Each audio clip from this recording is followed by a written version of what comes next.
Alright, so let's talk Polygon, formerly MATIC. This is the topic of today's Crypto Radar, the series where I share with you the crypto projects and tokens that I'm currently researching, investing in, or just monitoring for some time. I'll keep it short and to the point, so let's get started.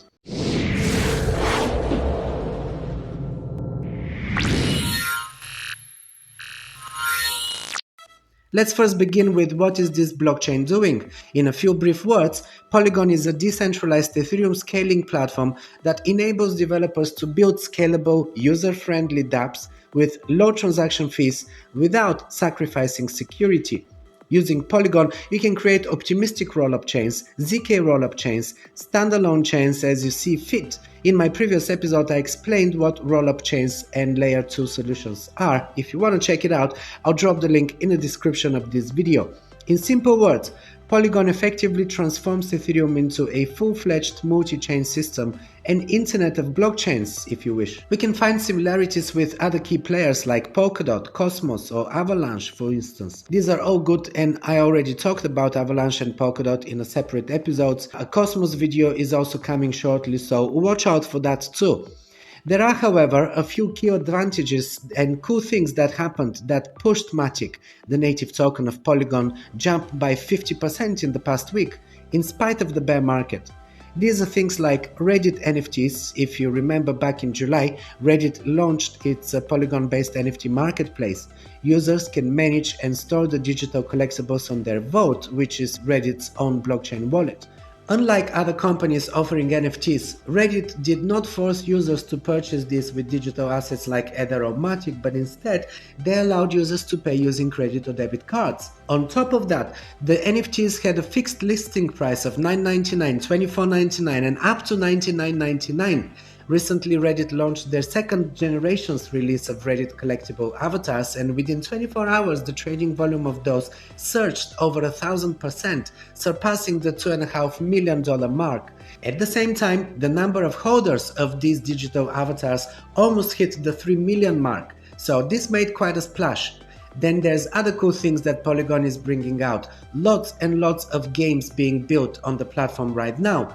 The network also facilitated JP Morgan's first ever DeFi trade, also partnerships with Starbucks, Stripe, Disney, and most recently, just weeks ago it was announced, another partnership with Meta, Facebook I should say. This is the one that got everyone to FOMO into MATIC over the last few days. Instagram, which is owned by Facebook, will soon allow users to mint and sell NFTs powered by Polygon network.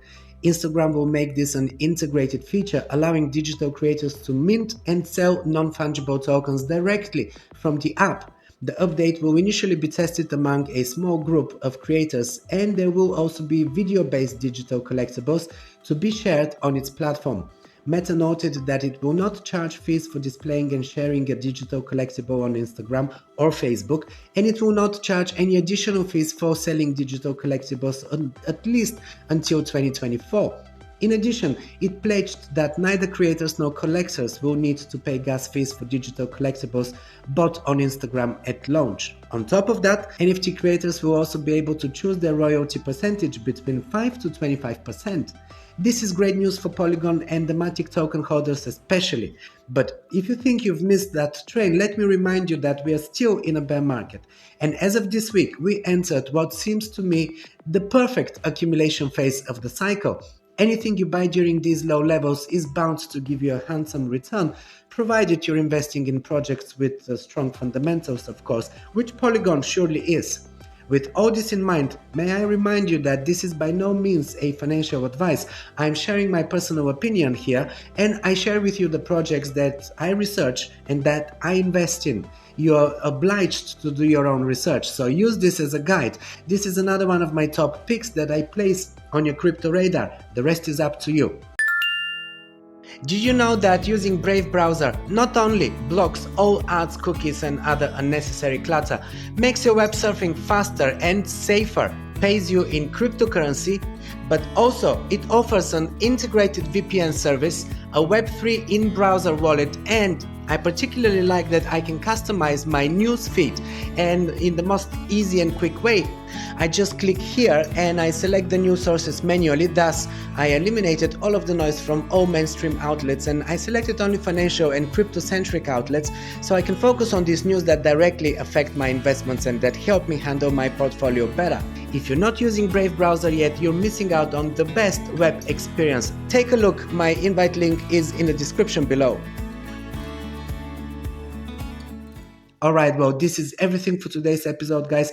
I hope this brings value to you. As usual, please show your support by leaving a like and a comment below. Make sure that you check out the links in the description below, where I share all the crypto services with you that I'm personally using for many years and that I recommend to everyone. And while you're here, just pick another one of my videos.